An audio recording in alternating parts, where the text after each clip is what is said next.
जय हिंद दोस्तों, स्वागत है आप सभी का सुरुचि स्टडी पॉइंट में। आज हम फिर से इकोनॉमिक्स का क्लास लेकर आप लोगों के सामने आए हैं, जिसमें हम नेशनल इनकम पढ़ने वाले हैं।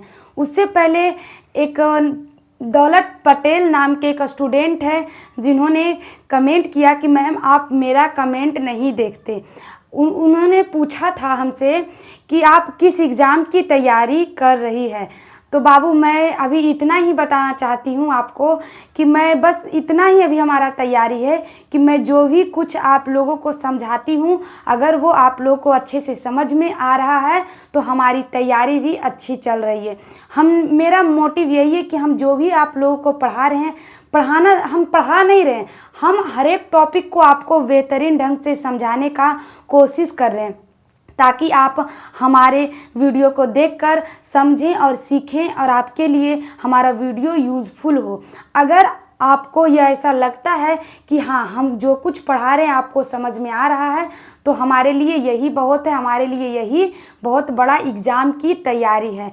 और आप एग्ज़ाम की तैयारी कीजिए, आप एग्ज़ाम की तैयारी कीजिए, या हम कोई भी स्टूडेंट कोई भी एग्ज़ाम का तैयारी करता है तो वो अपने बारे में मत बताइए, अपने एग्ज़ाम की आप क्या कर रहे हैं वो आप नहीं बताइए। मतलब किसी भी एग्ज़ाम को तैयारी करने से पहले नहीं बताना चाहिए कि हम इस एग्ज़ाम का तैयारी कर रहे हैं।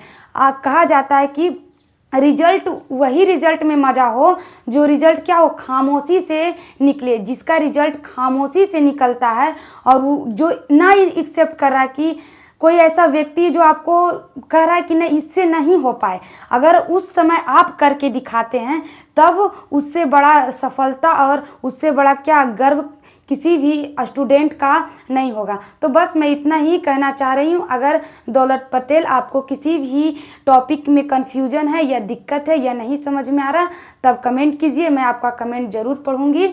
और इतना ही कहना चाह रही हूँ। हम क्लास को आगे बढ़ाते हैं। हम क्या पढ़ने जा रहे हैं आज? हम नेशनल आय पढ़ने जा रहे हैं, मतलब राष्ट्रीय आय। क्या पढ़ने जा रहे हैं? राष्ट्रीय आय, मतलब देश का आय के बारे में पढ़ने जा रहे हैं।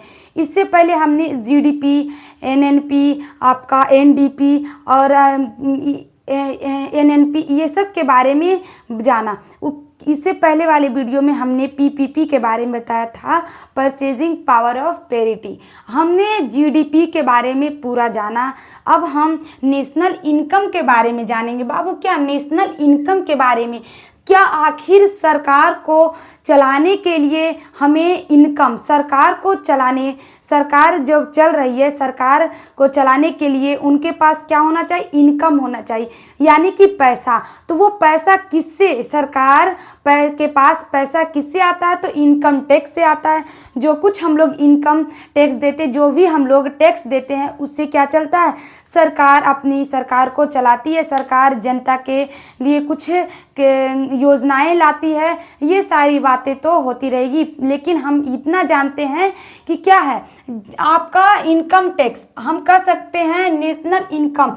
नेशनल इनकम हमारे लिए क्या है? हम सरकार को देते हैं टैक्स। हम लोग क्या देते हैं सरकार को? हमारा जितना इनकम होता है, उतना इनकम के बाद हम सरकार को डायरेक्ट या इनडायरेक्ट टैक्स देते हैं। क्या देते हैं? इनडायरेक्ट और डायरेक्ट टैक्स देते हैं। तो वही इनकम, मतलब राष्ट्रीय इनकम के 3 प्रकार होते हैं। राष्ट्रीय इनकम के 3 प्रकार हैं कि आखिर सरकार के पास पैसा आ कहाँ से रही है, सरकार के पास पैसा कहाँ से आ रही। तो इनके 3 प्रकार दिए गए हैं। सरकार के मतलब नेशनल इनकम का 3 प्रकार है। कितना प्रकार है बाबू? नेशनल इनकम का 3 प्रकार है। पहला मौद्रिक आय, दूसरा प्रयोज्य और वास्तविक आय। मतलब मौद्रिक आय, प्रयोज्य आय और वास्तविक आय, ये 3 प्रकार की क्या है? हमारा नेशनल आय है। 3 प्रकार का क्या है? नेशनल आय है। डिस्पोजेबल आय और क्या कह सकते हैं? रियल इनकम और मौद्रिक आय। ध्यान में रखिएगा क्या क्या हमने बोला, फिर से बोलिए। अगर आप लोग बोलिएगा तो आप लोगों को याद होगा। इनकम का 3 प्रकार है। इनकम का कितना प्रकार है? नेशनल इनकम के 3 प्रकार हैं। कौन कौन? मौद्रिक आय, प्रयोज्य आय और रियल इनकम। आखिर मौद्रिक आय हम कहते किसे हैं? मौद्रिक आय हम कहते किसे हैं? तो जो मौद्रिक आय कहने का एक हम सीधा सा अगर हम डिफिनेशन देते हैं मौद्रिक आय का, तो हम यह कह सकते हैं कि जो कुछ इंसान कमाता है, अगर उसको उसके बदले श्रम के बदले उसको अगर पैसा मिलता है तो वही उसका मौद्रिक आय कहलाता है।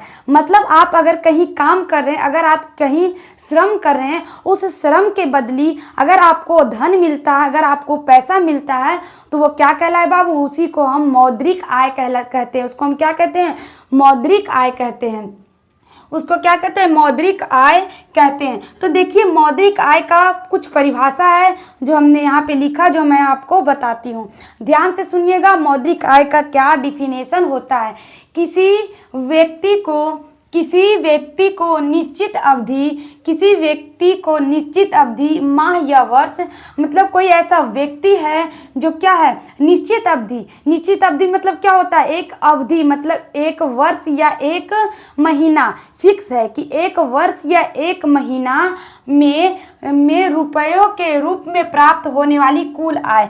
कहा गया है किसी व्यक्ति है, कोई भी व्यक्ति है जिसको एक महीना या एक वर्ष अगर वो कोई श्रम करता है, कोई काम करता है और उसके बदले उसको क्या रुपए मिलती है, पैसा मिलता है, तो उसको हम क्या कहते हैं, मौद्रिक आय कहते हैं। उसको हम क्या कहते हैं, मौद्रिक आय।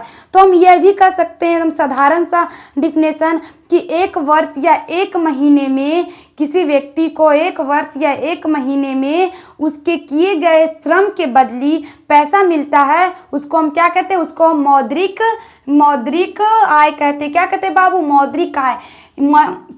मनी इनकम और मॉनेटरियल इनकम, उसको क्या कहते हैं, मनी इनकम या मॉनेटरियल इनकम कहते हैं। समझ में आया कि हम क्या कहते हैं, मौद्रिक आय क्या है। आप लोग को आई होप समझ में आ गया होगा कि मौद्रिक आय क्या है। किसी व्यक्ति, अब देखिए इसे एग्जाम्पल है, मौद्रिक आय का हम एक एग्जाम्पल लेते हैं कि किसी व्यक्ति का मासिक वेतन कितना है, 30,000 है। किसी व्यक्ति का मासिक वेतन 30,000 है। कितना है, 30,000 है। तो उसकी मौद्रिक आय क्या होगी, बताइए क्या होगी। किसी भी व्यक्ति का मासिक वेतन कितना है, 30,000 है, तो उसकी मौद्रिक आय क्या होगा, बताइए, कमेंट कीजिए क्या होगा। तो उसका जो मौद्रिक आय क्या होगा, 30,000 होगा। क्योंकि हमने यहाँ पे साफ बताया है कि जो व्यक्ति निश्चित माह या वर्ष में जो कुछ काम करता है, जो कुछ श्रम करता है, उसके बदले जो उसका पैसा मिलता है, उसी को तो हम क्या कहते हैं, मौद्रिक आय कहते हैं। तो उसको वेतन मिला कितना, 30,000 रुपया उसको वेतन मिला एक महीने में, तो उसकी मौद्रिक आय कितना हो गया, 30,000। सिंपल सा।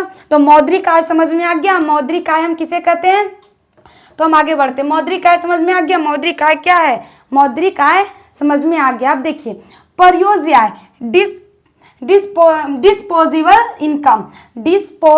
इनकम प्रयोज्य आय किसे कहते हैं। तो प्रयोज्य आय किसे हम कहेंगे, सोचिए प्रयोज्य आय में क्या है। देखिए यहाँ पर जो भी ये 30,000 है, इसमें ये तो हमारा मौद्रिक इनकम है ही है, लेकिन इसमें क्या टैक्स उक्स सब जोड़ा हुआ रहता है, टैक्स उस क्या है, जोड़ा हुआ रहता है। लेकिन देखिए प्रयोज्य आय क्या है, कर चुकाने के बाद व्यक्ति के पास जो आय खर्च करने या बचत करने के लिए बचती है, उसको हम प्रयोज्य आय या डिस्पोजेबल इनकम कहते हैं। यानी कि क्या हुआ, कर चुकाने के बाद, मतलब कोई भी व्यक्ति है जो 30,000 रुपया कमाया, क्या कमाया, 30,000 रुपया वो कमाता है एक महीने में, तो ये जो मौद्रिक आय है इसमें आपका टैक्स भी जुटा हुआ है। मौद्रिक आय में क्या, आपका टैक्स भी जुटा हुआ है। लेकिन प्रयोज्य आय क्या कहता है, प्रयोज्य आय क्या कहता है, डिस्पोजेबल इनकम क्या कहता है, डिस्पोजेबल इनकम कहता है कि कर चुकाने के बाद व्यक्ति के पास जो आय खर्च करने या बचत करने के लिए बचती है। मतलब देखिए कोई व्यक्ति 30,000 रुपया कमा रहा, वो 30,000 रुपया पे 10% टैक्स लगा हुआ है। क्या है, 10% टैक्स लगा हुआ है। तो जब हम उसको घटाएंगे अप्रत्यक्ष टैक्स को जब हम घटाएंगे, तब हमारा प्रयोज्य इनकम मतलब डिस्पोजेबल इनकम बचता है। अब देखिए कैसे, परियोज्य आय निकालते हैं। व्यक्तिगत आय, किसी का व्यक्तिगत आय कितना है 30,000 रुपया है। किसी का व्यक्तिगत आय जो है वो कितना है 30,000 रुपया है और उसको माइनस करते हैं 10, उसको क्या करते हैं 10 माइनस करते हैं, मतलब 10% उस पर क्या लगा हुआ था, टैक्स लगा हुआ था, उस पर 10% टैक्स लगा हुआ था। तब हमारा जो डिस्पोजेबल इनकम कितना बचा, तो 29,000 रुपया बचा। डिस्पोजेबल इनकम कितना बचा, 29,000 रुपया बचता है। कितना, 29,000 डिस्पोजेबल इनकम बचता है। तो हम इसको क्या कहेंगे, इसको क्या कहेंगे कि जितना जो व्यक्तिगत आय है, जो भी व्यक्ति जो कमा रहा है, जो भी व्यक्ति श्रम के बदले जिस व्यक्ति को पैसा मिला है, उसमें हम उसका डायरेक्ट टैक्स अगर घटा देते हैं, उसका डायरेक्ट टैक्स जब हम घटाते हैं तब हमारा क्या निकलता है बाबू, तब हमारा परियोज्य आय निकलता है। क्या निकलता है, परियोज्य आय। सिंपल सा एकदम उदाहरण और सिंपल सा डिफिनेशन है, आपको कहीं भी दिक्कत नहीं होगा अगर आप इसको समझते हैं तो।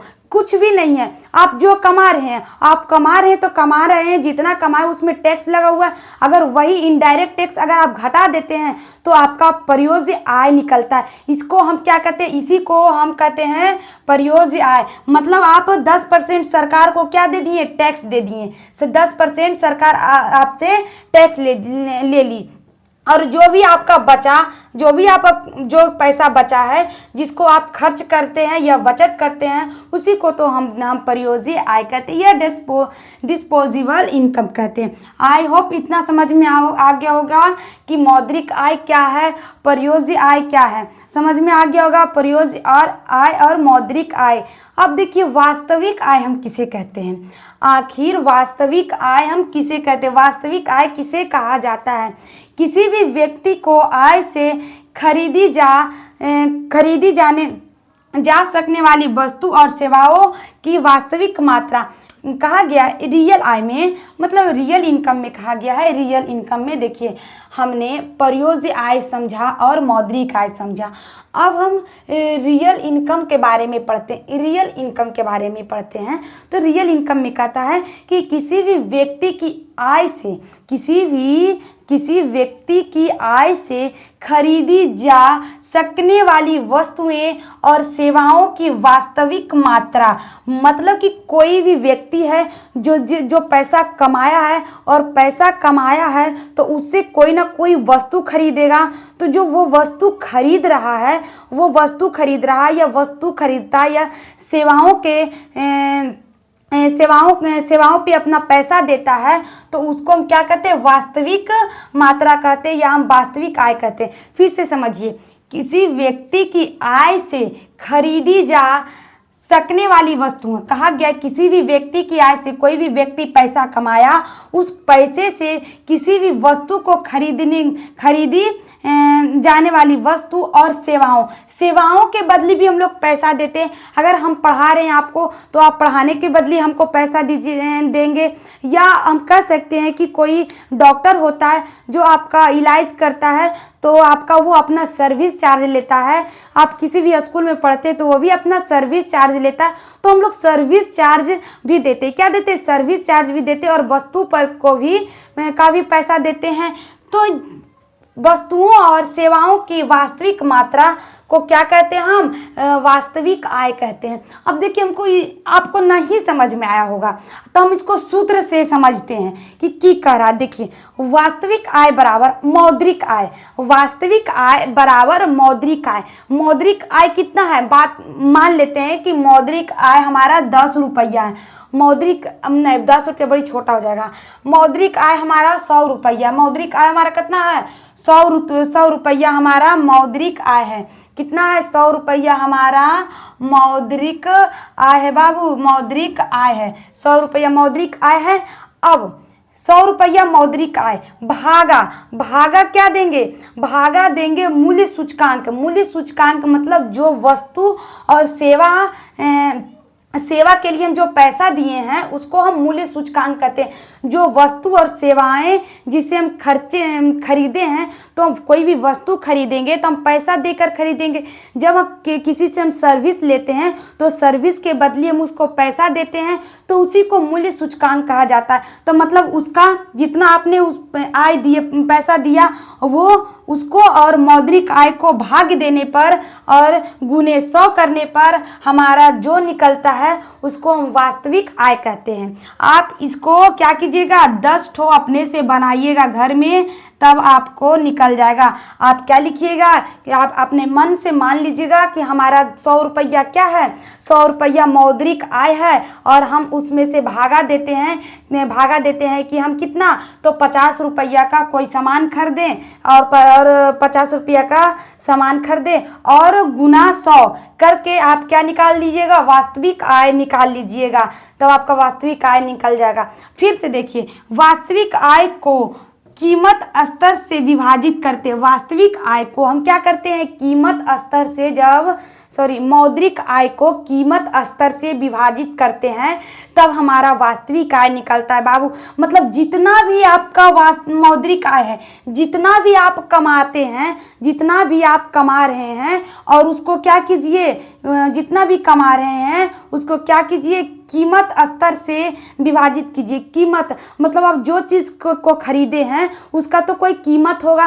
जैसे कि हमने ये टॉप खरीदा तो इसका कीमत होगा, हैं, तो हम क्या करेंगे, जितना आपका मौद्रिक आय है, जैसे 10,000 रुपया आप महीना के कमा रहे हैं और आपने एक टॉप लिया, तो उस 10,000 रुपया से क्या कीजिए, उस 10,000 रुपया से आप इस टॉप की कीमत को जब भागा दीजिएगा, तब आपका रियल मतलब वास्तविक आय निकलेगा। क्या निकलेगा, वास्तविक आय निकलेगा, मतलब इनकम निकलेगा, रियल इनकम निकलेगा। आई होप आप लोग को मौद्रिक आय, प्रयोज्य आय और वास्तविक आय समझ में आ गया होगा। अगर यहाँ तक कन्फ्यूजन है तो बोलिए, मैं फिर से बताऊंगी। अगर आप लोगों को किसी भी टॉपिक में कोई भी प्रकार का प्रॉब्लम होता है तो आप बेझिझक हमें बता सकते हैं। आज हमने ये मौद्रिक आय के बारे में जाना। इसके बाद हम समझेंगे मौद्रिक आय के आधार और प्रकार के बारे में भी जानेंगे। आज के लिए इतना ही। जय हिंद।